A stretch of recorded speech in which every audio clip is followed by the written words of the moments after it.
I'm so excited to be making the Superhero Rewind, the Unscripted, on the YouTubes, on the Geekvolution, about the Teen Titans Go to the Movies, the movie. Anybody else sick of that?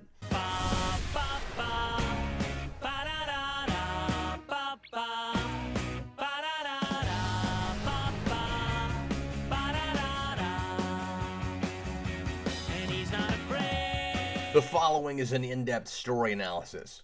If you haven't seen this film, you might want to before listening to this review.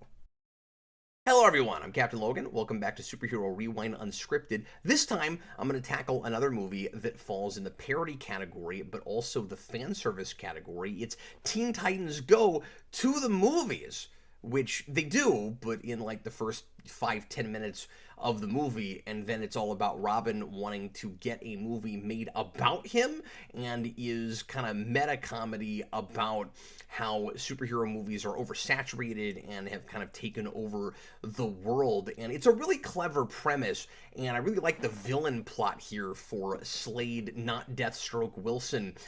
But it's weird that the movie is called that because it's not super descriptive. It's kind of like Batman versus Ninja Turtles, where they do fight, but real early, and then after that, they come together, and it's not about that at all. You'd think this would be sort of like something like Harold and Kumar Go to White Castle, where there's a impetus and for a pilgrimage, and the motivation is we've got to get to this place to do this thing, and it's not that. It's not a road trip kind of movie at all, like the title would suggest. It's just a cute title where we can take Teen Titans Go and then put something after that sentence. And I guess the title is apt for the movie in that that's exactly how the movie itself is made, where every creative decision, by and large, seems to be made with the mindset of, wouldn't it be amusing if,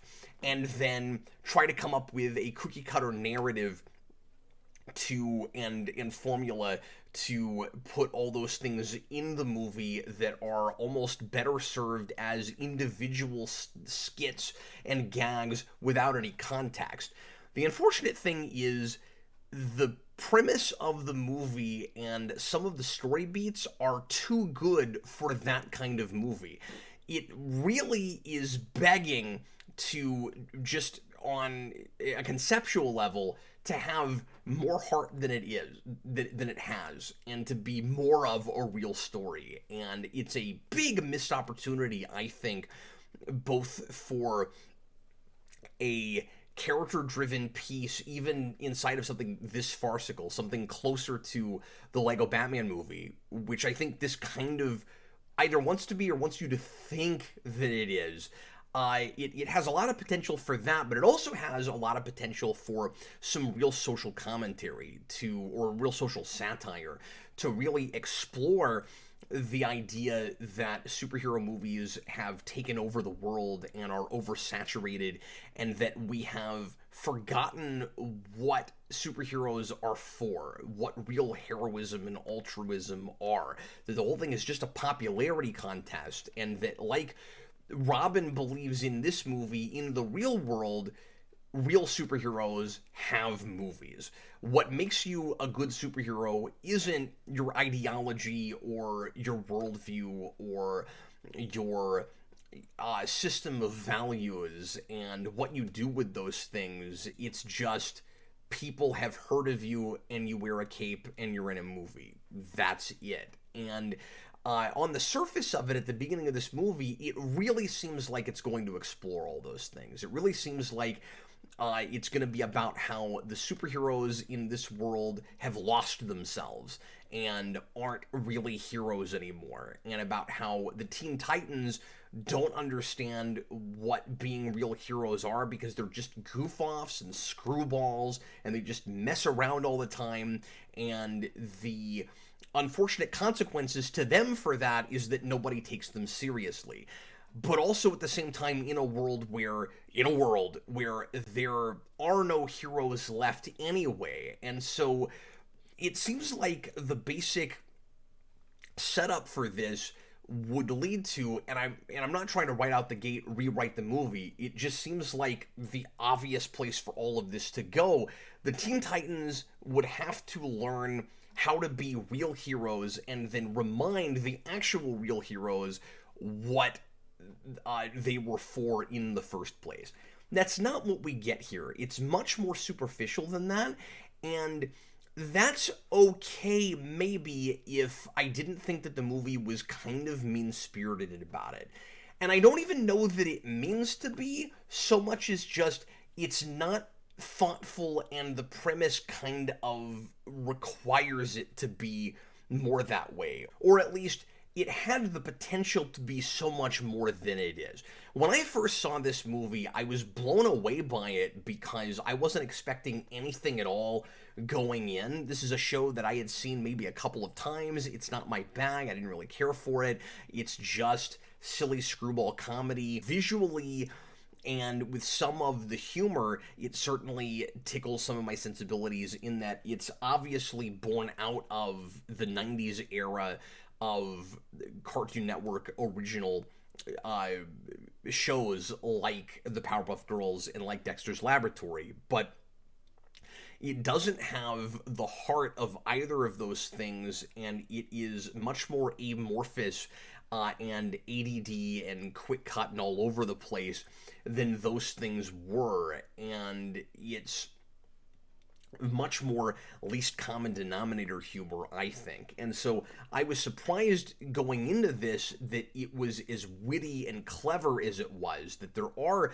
some flashes of real satire here and there about the world of superhero movies, and even about kids movies and Disney movies and musicals, and there's a lot of like flashes of brilliance here and there, and a lot of things that make me laugh out loud. This is a really entertaining movie. It's very funny. The humor is somewhat hit and miss. There's stuff that I don't find funny at all, and the whole experience is lessened to me certainly by the potty humor, which is awful and in my mind uncalled for, and I wish wasn't here at all. Certainly humor is subjective. If you find that kind of thing funny, more power to you. I don't like it in especially movies aimed at children. Again, that least common denominator thing. I don't like telling kids all you have to do is make fart noises and people will laugh at you. That really bugs me, and I think this movie is too good for that. I mean, you can't win on this with me, certainly. I wouldn't like it if it was there constantly. Obviously, that would be even harder for me to sit through. But I also don't like the way it's handled here, where it is few and far between, but when we get it, it tends to take over and sit there for a long time and draw out the gross potty humor joke. You get that at the beginning with Balloon Man, with the big long fart thing, and then what should be infamous scene, I don't know if it is to me, toward the end where Robin is finally getting his movie, and there is a fake toilet on the set, and everybody uses the fake toilet, and that's supposed to be hilarious. So that stuff really takes me out. But a lot of the referential humor with DC stuff, with things like the Batmobile getting a movie before Robin does, and stuff like the Challengers of the Unknown getting sucked into a vortex and nobody misses them because they're unknown, is amusing. Although I think it's funny that everybody is supposed to get a movie in this universe, including the Challengers of the Unknown, and nobody notices that they're missing, but they were on the list to go to this premiere. But the joke of... So, I mean, there's a lot of kind of sloppy writing in this, and we're supposed to just kind of write it off and be okay with it because it's just a goofy farce. Don't think about it too much. It is one of those things that has too much of an internal logic that it's constantly contradicting, particularly with character motivations, which I'll get into, and so it's just not playing fair with its audience. But also, again, I just think that a lot of the material is too good for that kind of writing, and we should be more in Lego Batman movie territory here. I think that this movie wants to be that to some degree, and not just because Will Arnett is in the movie voicing Slade who is not allowed to be called Deathstroke for no reason except, I guess, it's a kid's movie and he's not a mercenary. But also, I mean, wouldn't the whole joke about he's not Deadpool, but everybody thinks he's Deadpool, even though Deadpool was a parody of that character in the first place, doesn't that all play better if he's actually called Deathstroke? Because Deadpool and Deathstroke are like really similar names, and obviously one is just a knockoff of the other one. But I digress. I'm not saying that it wants to be like the Lego Batman movie just because Will Arnett is producing on it and acting in the movie, but it came out in 2018, just after a year before the Lego Batman movie, and those things have started to be successful. I think it's going after that kind of audience, and so it doesn't have the heart of the Lego movies. It doesn't have the very cohesive and thoughtful character arcs of those movies, but it wants you to think that it does, at least in places in the movie. And I think it's banking on, at the end of the day, you're just laughing enough that you won't notice that that the character stuff doesn't really play a lot of it, and that by the end, if you think about it too much, it starts to look kind of mean-spirited with the way that our heroes treat each other and how they're actually, at the end of the day, totally horrible people, but we're still told that they're heroes at the end of the movie. I think the movie is hoping that I'll go, maybe all of that was also parody. Maybe maybe the big joke is these people are all awful to each other in a world of superheroes that aren't actually heroic, and that's the point. But it doesn't play that way, and again, I don't think that it's playing fair with me as an audience member, and so I'll get into all of that and discuss. So Robin's motivation in this movie is he wants to have a movie made about him because that will validate him as being a superhero. Already things are a little bit confused character-wise at the very beginning of the movie. The idea of this should be a very simple, straightforward premise. Robin wants to have a movie made about him, and I think, because of the tug on your heartstrings type scenes that are in this movie, there should be a less shallow motivation for that than just, I will be validated as a superhero if I get my own movie, or I have a lot of insecurities and feel like people don't take me seriously enough, and so I want a movie so that I can be popular. Although I do think that you could start from that place, and he could become, you know, more confident and less insecure as the movie goes along, and as he learns how to be a real hero, and that what he really wanted all along was to actually be a hero and not to have a movie made about him. I think all of that could write itself, but it doesn't. It starts from this confused place of this kind of double motivation of, I want a movie made about me and I want to be a real superhero. Why does Robin want to be a hero? What does it mean to him to actually be a hero? It seems to be just popularity. You're a real hero if you get a movie made about you. But we're also told that nobody looks at the Teen Titans as actual heroes, and they're just a joke because they just run around being goofballs and doing shenanigans and messing around all the time, and they're not actually really saving anybody. But again, do the other superheroes, like Superman, not see them as heroes because they're just messing around, or because they don't have an arch nemesis? We're told that you have to have that in order for people to see you as a real superhero. I think the movie should have gone in either direction. Either the more superficial kind of thing where it's not really about anything and it really is just a series of jokes, but it knows what it is and it's confident about that, and it is very funny and clever with its references and things, so you don't mind that as much. Something more like, and this isn't parody, but something, although it's born out of some parody, something more like the Batman vs. Ninja Turtles movie, which we talked about a few months ago, that isn't a movie that's going to change hearts and minds and doesn't have any real complex character arcs or anything, but knows just what it is and is fan service the movie done right. This thing wants to have its cake and eat it too, just like the Lego Batman movie does, but that works, where that's a movie that at first glance looks like its protagonist is a reprehensible, horrible person that you're not going to care about, and then there are consequences to that, and that character ends up having to turn that around. And it is facilitated by a lot of fan service and fun references and things, but that's not the be-all end-all. It's not there just for that. It has a take on the material. It's actually about something. It can be a farce and a silly movie at the same time as it's actually got something to say. You can do either of those things. This wants to be both, and it hopes that whichever of those things you latch onto, you won't notice that those two things aren't really working together.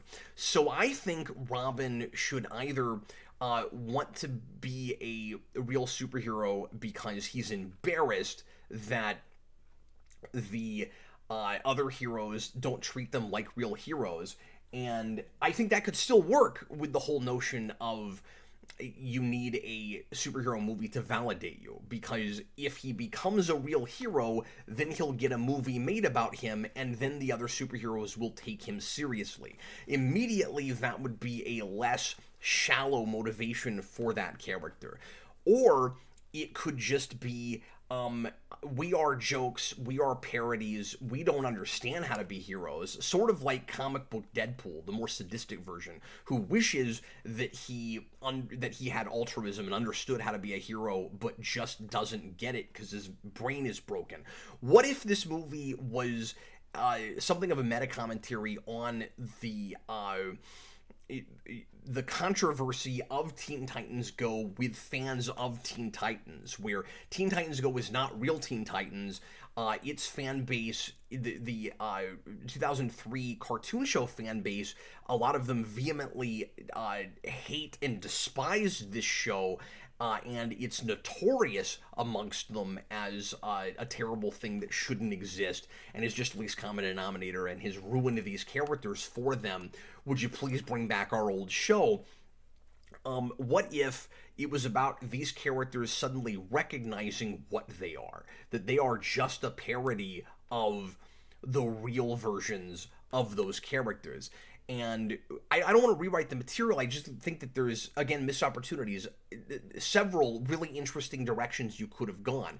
These characters could either learn how to be real superheroes and maybe even teach the heroes or reteach the actual heroes in this world, once they've learned that lesson, how to be heroes again, because there's a really nice meta notion here, and I don't even want to call it social commentary because it's not really saying anything about it, but there's this germ of an idea that superhero movies in the real world are what validate heroes now, validate the superheroes, and that it's just a popularity contest, and nobody cares what your actual values are and what you stand for. It's just, if you get in a movie, now you're a real superhero, now you matter. And we've maybe lost sight of why these characters were, resonated with people in the first place, why people care about them, why we should keep making stories about them. And what if in this world, and this is what it seems to be at the beginning, these heroes have lost themselves because all they care about is making movies. They seem out of character. I don't fully understand in this version of the DC Universe what these characters were supposed to be like before they were mind-controlled by Slade to make movies and do whatever his bidding is. But I wouldn't think that, and maybe even in this farcical context, perhaps I'm reaching or taking this material too seriously, but I wouldn't think that superhero movies being the be-all end-all, that these characters would all be laughing at Robin for thinking that he might be able to get a superhero movie. That just seems so totally mean-spirited and just jerk-facey for no reason for these characters. It's also, side note, really strange that by the end of the movie, when Robin does get his own movie, they're all excited to see it, and nobody's talking about the fact that they thought that he was this stupid sidekick that nobody should care about that shouldn't get his own movie. But I think it ought to have either been about these characters finally becoming real heroes. I don't know how you keep making the TV show after that. Maybe this should have been the finale for the whole thing. After all, this was in its 5th season. What if the movie was the Teen Titans Go Titans finally learn what it means to be a real hero and then teach the superheroes how to be heroes again? Or what if it's they learn the value of parody and that there's a place for that, and maybe it's okay that they're not actually real heroes because they fill this other niche, and that could be some really fun satire. As it is, the movie, just like with Robin's initial motivation, is convoluted and confused about whether or not its characters are real heroes or if they were okay the way they were all along. We're told both of those things, basically, and I'll tell you how I get to that. So, toward the end of the movie, there's this really strange speech that Robin has where he says that the Titans were heroes all along because they were a team. And I don't know what that means, because there's teams of all kinds of people. You can be a team of sociopaths, or a team of supervillains, or a team of Nazis. Like, being a team doesn't make you heroic. These characters, again, are goofballs. They're jokes. They're worried about, or at least Robin is worried about, the fact that they're jokes. And by the end of the movie, we're told that no, actually, they were just fine the way they were, and they should just settle for, it seems to me, the mediocrity of what they are. But at the same time, we're also told, kind of superficially, at least through action, that somehow they've all learned something. Now, Robin is the central protagonist of the piece. The other Titans are basically his supporting cast, and they don't really go through any kind of character arc themselves. They're really there to facilitate Robin's arc and for him to superficially learn something about teamwork. We have a scene where that bookends toward the end of the movie, a scene from the beginning where the Titans are fighting Balloon Man. And they get into, because the movie is sort of a musical, in exactly the same way that Return of Captain Invincible is sort of a musical. The songs are few and far between enough that I keep forgetting that it's a musical, and it sometimes takes me out a little bit, not as much as the pot of humor, but a little bit when we get back to the musical stuff. And a lot of the musical numbers feel kind of shoved in and pointless, and like the story is there to facilitate them instead of the other way around. But toward the beginning, we get, and that's not to say I don't like any of the songs, and I'll get into that in a minute, but toward the beginning, we have the irritating hip-hop number, the Teen Titans, and the Titans think that they have beaten Balloon Man because their song is so sick, and that's how they beat him. And then it turns out that Superman and some of the Justice League came in and beat him for them. And at the end, we bookend that where they do the same song in defeating Robin's new arch nemesis, Slade, and that's one of the ongoing jokes, by the way, that I think kind of works. We lay a lot of those things on way too thick, where even a joke that I laughed at will get pounded to the ground so hard that it's not funny anymore. I don't think I ever quite get tired of Slade. But anyway, you get that scene again, but this time they're actually accomplishing something. They realize at the beginning, oh, we never actually save anybody. We don't accomplish anything. We just sing songs that are silly and hope that everything works out. Even though they seem pretty effective with their superpowers and weapons and things, they just are too irresponsible to actually do anything with them. And at the end of the movie, they beat Slade while singing that song, because they're actually doing all of the cool things that they're talking about in that song that they do. What was the opportunity for change? What got them to that place? Nothing at all. And remember, they were always heroes. They were always fine just the way they were. So what was the point of that scene? The scene itself seems to be telling me they learned something. They went through some kind of an arc. But that didn't happen. They also are absolutely horrible, reprehensible people, and the movie either sometimes doesn't know it, or it has that kind of Snyder BVS effect of the characters are kind of different people depending on what the point of the scene is, where in that movie it's Batman's killing people because it's cool, but then in the actual narrative, that's not happening the way we're talking about it. Something sort of similar to that is happening here.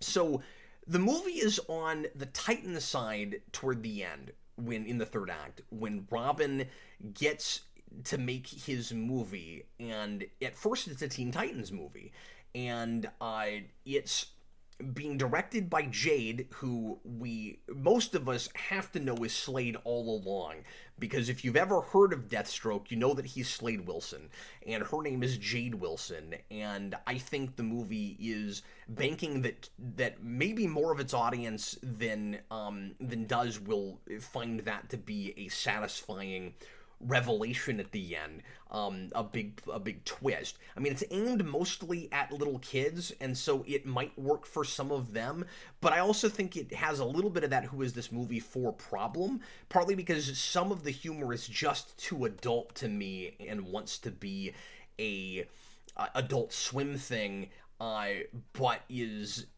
being aimed primarily at really little kids, and I think that there's something off about that. I think it's a little bit dishonest in all of that. But a lot of the best stuff in it is references and jokes about specifically DC superheroes and stuff. And it just, it's in some ways a better movie if you're an adult.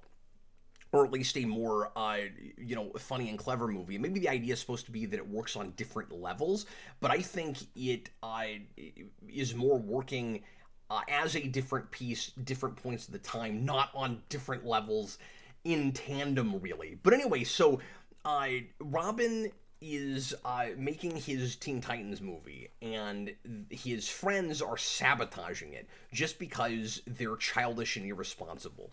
And Jade says, you're going to have to get them to get their act together, or I'm going to have to boot them from the movie. And Robin says, you guys are ruining this for me. You've got to put yourselves together and grow up a little bit. And that should be more of the theme of the movie. Let's all finally grow up. So they all promise him, we're going to shape up. And Robin leaves. And he says, no more shenanigans. And immediately they go, who's up for some shenanigans? And then you get a really irritating montage of all of them running around the Warner sets, messing with people and being obnoxious and playing practical jokes on people. And they're just absolutely horrible. And there's lots of examples of all of the Titans, the entire team, all 5 of them. One of the first things that we see our heroes do in this movie is suck the challengers of the unknown into a vortex just so they can sit in the front row of a movie theater. That's funny, but it's not as funny if you're being told that these characters are heroes the whole time. There have to either be consequences for that, or it has to just be a Warner Brothers cartoon where they're all just dropping each other off of cliffs or setting each other on fire or what have you. It'd be okay if it was that movie. It just isn't that movie. So then the movie, like I said, is on the Titan side for some reason, because after having multiple warnings that they're being irresponsible and sabotaging Robin's movie, Jade gives Robin an ultimatum, and he can either make his own movie or they can all leave because she's not going to make a Titans movie anymore. And his telling them to go home is in that moment reasonable. Now, I'm not saying that Robin is any better than any of them. He's also a horrible person. His heart's not in the right place. He's not really motivated by the fact that they have been ruining his dream so much as just, well, if it's my movie or you guys, I'm gonna pick my movie. This is a problem that's very easy to write out of. All he has to do is say, look, this is my dream. It's what I've always wanted, and I wanted you guys to be a part of it, but you don't care enough to make sure that you don't destroy it. So I'm sorry, no hard feelings, but I'm going to make it without you. That's all that it had to be. Instead, there's this really superficial, standard, typical teamwork message at the end where his friends are more important than the dream that he always wanted, and he should have kept them around all along. But no, he shouldn't have.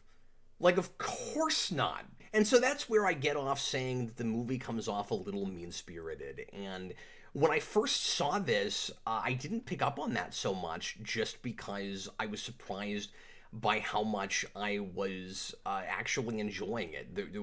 There were some things to latch onto, but it was mostly just gags in the moment. And again, I think that a lot of the best sequences in this work better in a vacuum and not in the context of the movie. I wish the musical numbers were just ins of themselves, were just YouTube videos.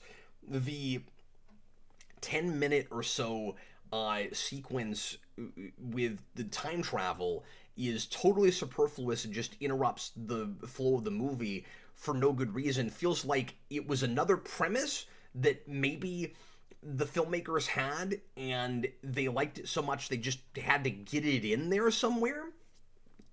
But it, again, on its own, is kind of amusing. The Back to the Future stuff is laid on way too thick, which is true of a lot of the best stuff in this movie, where it's like it was funny or clever, and then we just beat it to death. And I don't like that, of course.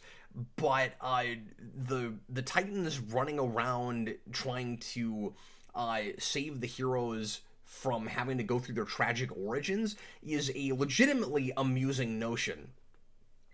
Again, it's one of the things that ends up making the movie seem a little bit cynical because they're just out for themselves. Wouldn't it be an interesting premise if it was almost the opposite of what it is, where it's not trying to validate ourselves as heroes, it's saying, why do we need them? Look at how awful all of these people's backgrounds are. Wouldn't we be doing a great thing for them if we saved them all from their origins, and then we discover, no, we need them, and that tragedy plays an important role in life, and that without it, people don't become sometimes, the best of themselves. You could tell that story. But as it is, there's a lot of double beats in this movie. So there is conflicting motivations, but there's also starting from a couple of different ideas and not just picking one. So for example, you have such a simple premise for a story here. Robin wants a movie made about him.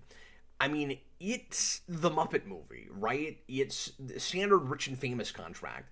And I think that's the best comparison to make for this, because that seems to be the initial kind of story skeleton of this.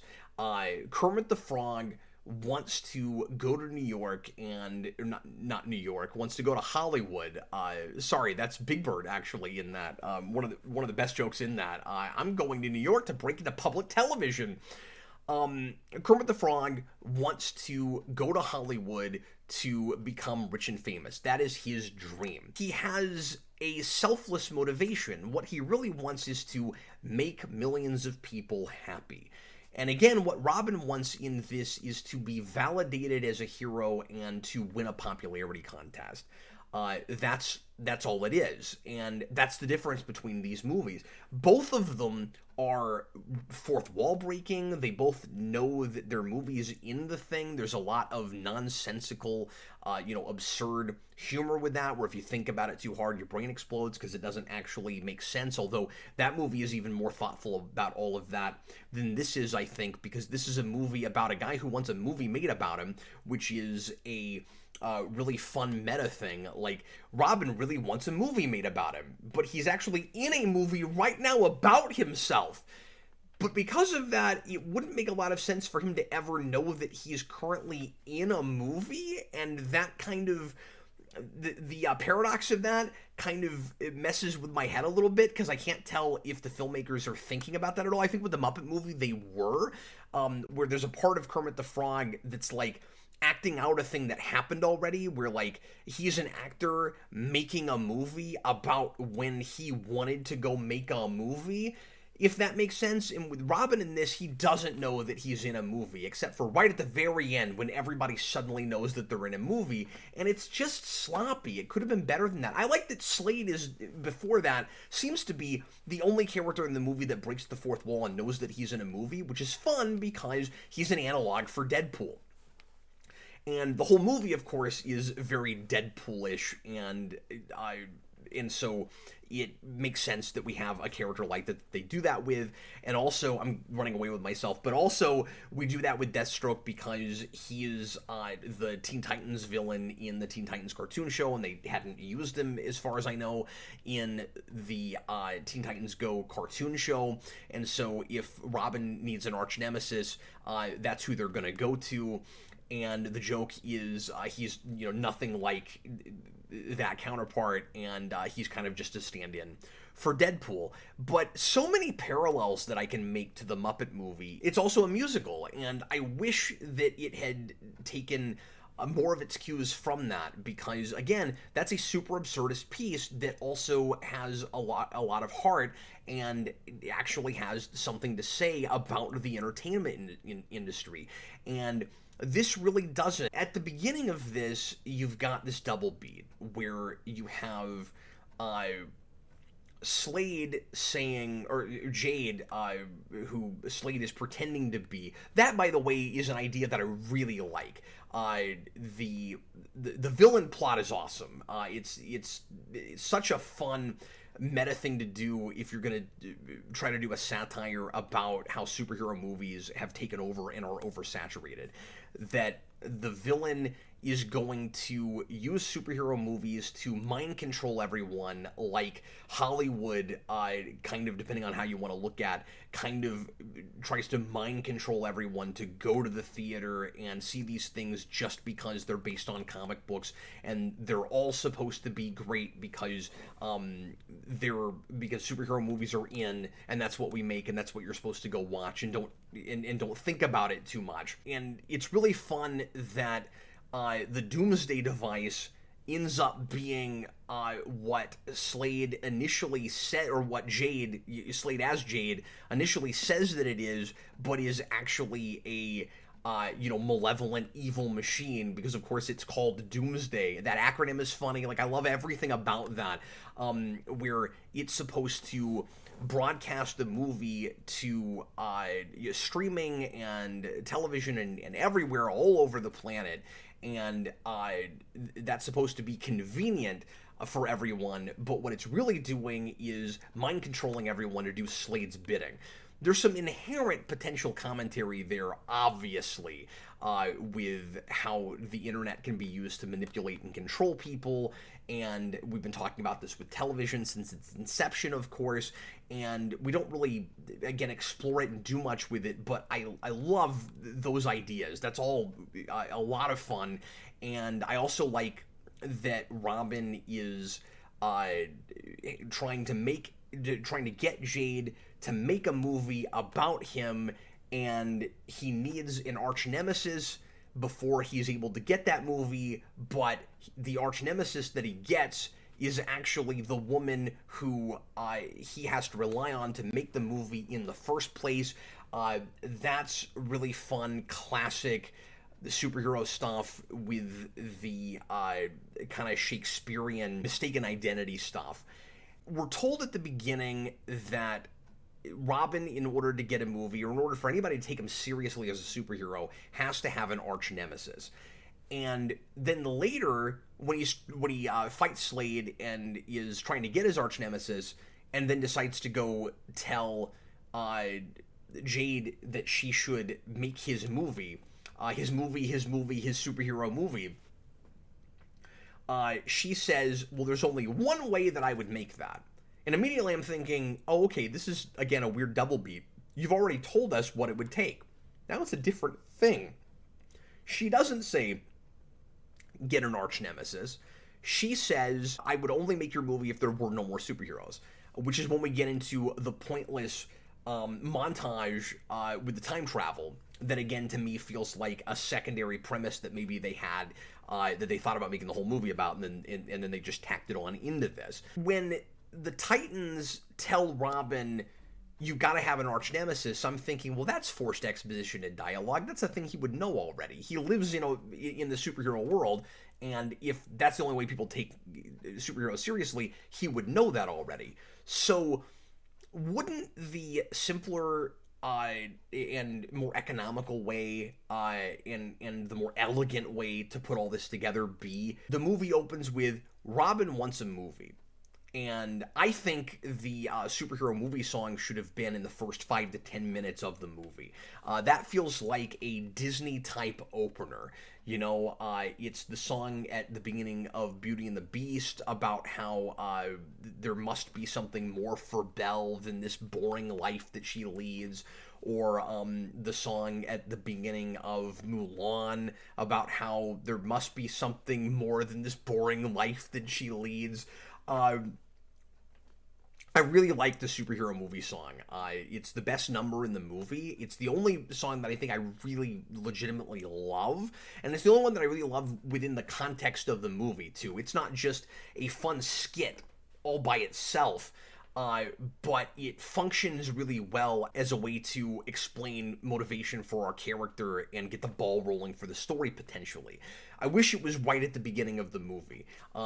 He wants his superhero movie, and then he goes to Jade. And he says, Jade, you're making movies about every superhero except for me and the Teen Titans. He also keeps going back and forth about whether or not he cares if the Titans are in his movie. It's all about him. And that's even in the lyrics of that song. It's all about me. But he also wants them in it. And it can't decide how much that matters to him. But anyway, so he would go to her, and she would say, well, you don't have an arch nemesis. So then his mission is to get an arch nemesis. And he stumbles upon Slade, who turns out to later be the woman that he's relying on in the first place. All of that is kind of in there, but there's all of this extraneous stuff that bogs it down, and again, it's made worse by the confused character motivations. And I just think it could be so much cleaner and so much less convoluted and more cohesive. There's some really sloppy writing all over the place with this movie. Here's an interesting example.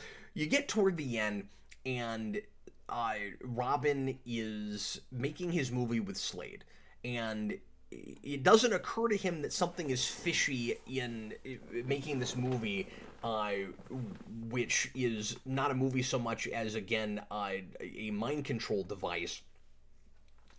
He and she are the only people there on the set, and it doesn't occur to him that you would have more crew. But anyway, they're in a set initially where it's supposed to look like the Titans vault, and he's supposed to type in the number and then go inside. And this is all a ruse so that he can open that up and Slade can get in there and use it. Slade drops a light on his head, and then when he wakes up, he's in a different place, but thinks that he is still, where he was on a set. Two weird things about this. First of all, Robin says after the light has fallen on his head, hey, this all looks so real. It's like it's the real place. Okay, but you were on a set before, so did it not look that real a couple minutes ago?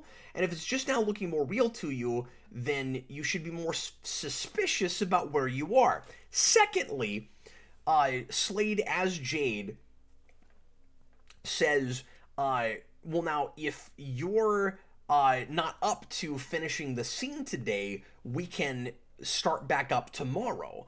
And he says, no, that's okay, I want to finish making the movie.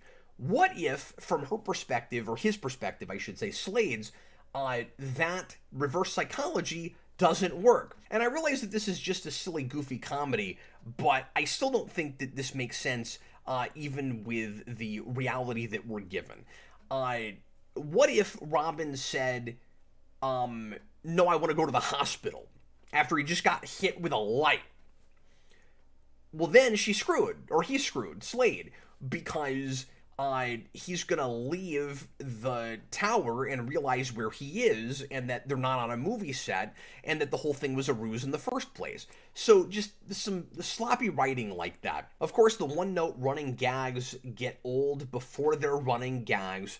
I can't imagine what watching 5 seasons of this show is like. Constantly having to listen to Beast Boys pseudo street talk, which is just aggravating to me, and having to listen to Starfire constantly put "the" in front of various words. It just gets old very quickly, and it's that old school Saturday Night Live thing of we're being conditioned like Pavlovianly to laugh because we're told that a thing is funny, and it by itself is not really all that amusing. It's just supposed to be funny because we keep repeating it over and over again, and it's the catchphrase. And again, least common denominator humor, it relies on that kind of stuff too much, and it bothers me because there's so much actual legitimately clever stuff here. And also, some really nice deep pull references, proving that the folks making this movie have reverence for the material, just like the people making the Lego Batman movie. You've got really cool stuff like the stunt casting of Nicolas Cage as Superman. He's just here because he was supposed to be Superman in Superman Lives, which was canceled back in the 90s.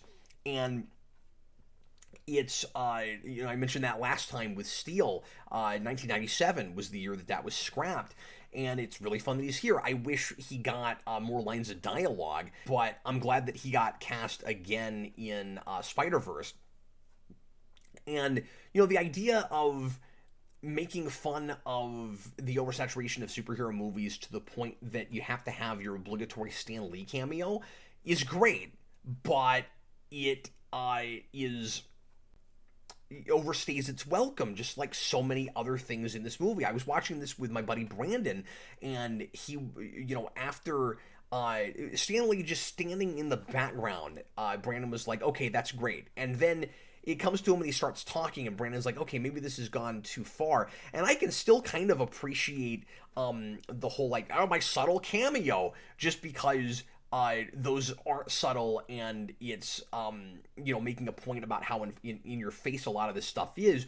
That's even not too far for me. And then when he comes back again later, it's just overboard. We don't need, in the time travel stuff, the Back to the Future theme and then back in time. Like, you're going too far.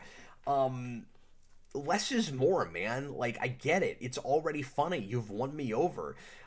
Stop trying to get me to hire you after I've already, signed the contract. It's also disappointing to some degree seeing this team working on this material, because they clearly have the ability, in my mind, maybe not script writing wise, I don't know, but visually, animation wise, they seem to have the ability to make more of the stuff that Teen Titans fans and superhero fans that want something more sophisticated than this want. They can make that stuff. There are a lot of really impressive looking homages to things like Batman the Animated Series, particularly in the superhero movie song when Robin is on his motorcycle and goes up the bridge, like in the intro uh, the Adventures of Batman and Robin. And there's even a shot earlier than that of animated series Batman. Looks spit perfect from that show. And I find myself going, even with Flash animation, like, you guys could make that kind of thing. And again, I'm not saying that this is bad because it's not serious and it's not what Teen Titans fans want. I don't have a dog in that fight. I didn't watch that show when it was on. It was a little after my time, and I've still not gone back and looked at a lot of it. I might finally do that at some point. But I think it's just a little bit disappointing that these guys seem talented enough to do that kind of thing, and they're not even doing this story-wise as well as it could be done. I think the animation in this is wonderful. So that and I like the Powerpuff Girls-ness of it. I just wish it had the heart of that, and it was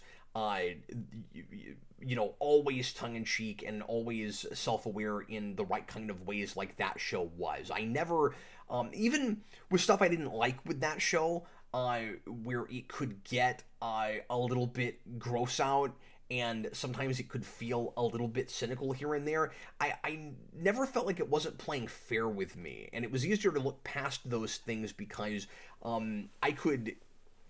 it could not be my bag, and I could still appreciate what it was trying to do, and that it was sometimes not for me.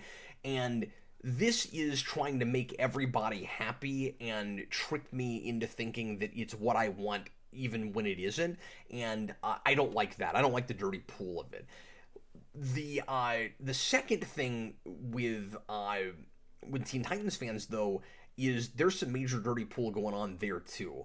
There is maybe a precedent set here, or like a historical first, I should say, that's never been done in anything else, and probably hasn't been since, because I don't know why you would. There is a mid-credit scene in this movie that is in a theatrical film, of course, that is setting up a direct-to-video movie. I don't know that has ever been done outside of this, because why would you do that?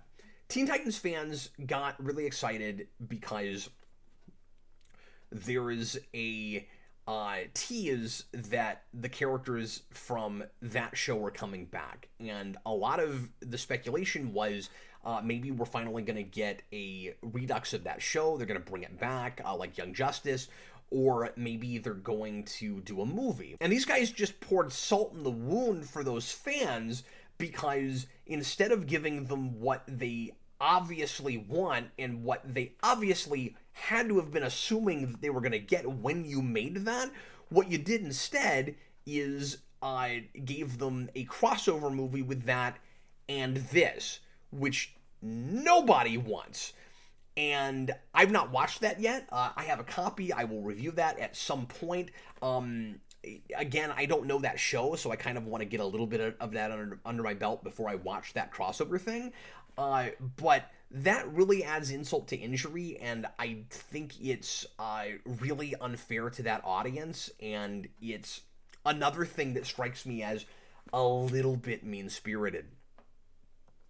The end of this has that weird bit where Robin is trying to suss out the moral of the story, and the Titans tell him it's not that kind of movie. And it's frustrating to me because it feels like that kind of movie sometimes, and sometimes it doesn't. And then at the end, it basically feels to me like the movie is coming out and saying, please don't think about anything we did in this film. And I'm like, okay, but then you have to make a different movie.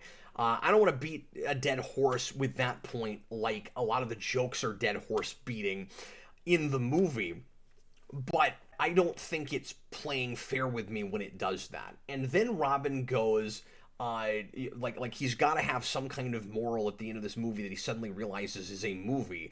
And in desperation to get something out there, he yells, kids ask your parents where babies come from. And Again, if this was an Adult Swim thing, pretending like it was for children, but it wasn't, that's actually, to me, legitimately funny to do right before credits. And again, it feels very much like a Deadpool thing. But the problem is it doesn't have any sense of responsibility at all to the children that it's making its movie for. And so, because it's so confused about whether its characters are really supposed to be heroes, and whether certain scenes are even meant for children, I cry foul on stuff like that. It's all about consistency and presentation, and I don't think that the movie earns that. So if I watched this like late at night on Adult Swim or in an audience of nothing but adults, and I could look at it as a thing that is pretending like it's made for kids and has maybe, you know, some satirical elements about the, you know, dichotomy of things that are for children but that we make like really violent and, you know, lacking in substance and all of that, I could appreciate it as a parody. But it is a thing that is actually aimed at those kids, and so I I don't feel good about it. It bothers me, and it seems, at the very least, just not classy, and again, least common denominator. And so that's my biggest issue with it. I liked this a lot more when I saw it the first time around, and it's disappointing to me that every time I watch this, I'm enjoying it less, because all of the stuff that I found really funny in the first place is still funny to me, particularly things like the Batmobile gets a movie before Robin does.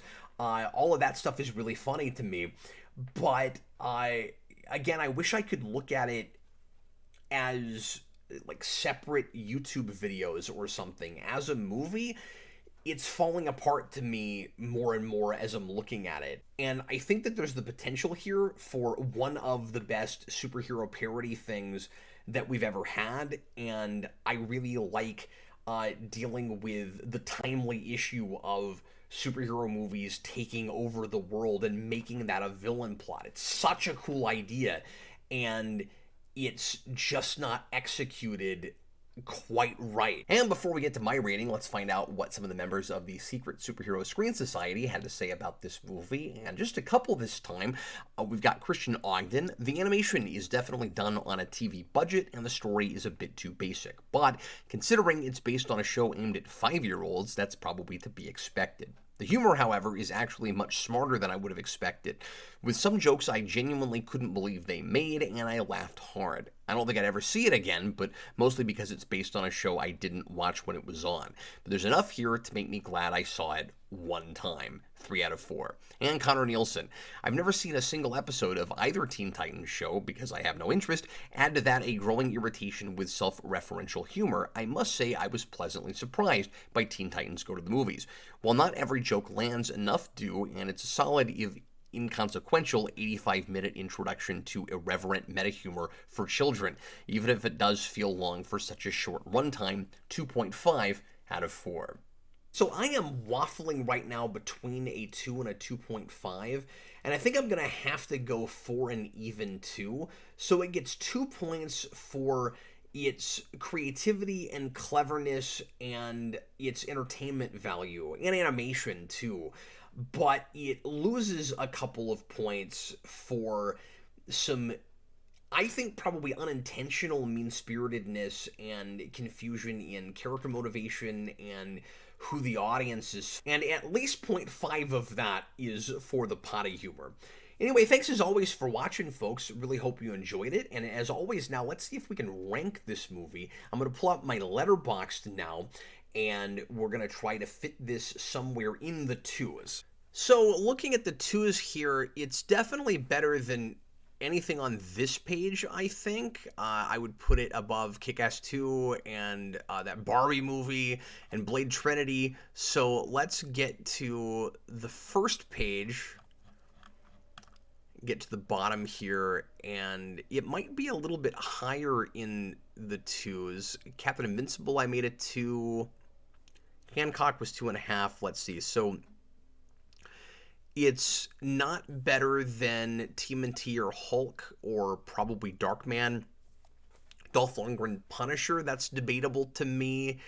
Can I even put it above Captain Invincible? I mean, probably not. I don't know. I still would rather watch this than Thor: The Dark World, but it's not a better movie than that. Amazing Spider-Man 2, Superman Returns. Man, it's sometimes this starts to feel pretty arbitrary, but I am gonna put this somewhere. It's been a long time since I've seen Swamp Thing. Goodness. Let's go ahead and put Teen Titans Go to the Movies in the 99th spot, just above. Well, no, because I was going to put it just above RoboCop 2, but I don't know that. I probably want to put it even above Masters of the Universe. This is a tough call. And like Spider-Man 3, Crow City of Angels. Wow, where am I going to put this? For now, and again, this is always subject to change, let's sandwich it between Amazing Spider-Man 2 and Crow City of Angels. Let's put it right between those two. And I don't know if that makes any sense, but that is the best placement I can see with this list right at this very moment. As always, thanks to all of our patrons for supporting the show. If you would like to become a patron to support Superhero Rewind and Geekvolution at large, you can go to patreon.com/geekvolution, and the $2 tier gets you early episodes of this show, and also Counting Crypto Freaks. The $5 tier gets you access to tweet-linked reviews. You can send me those, and I will put them in the show, just like the ones that you saw today.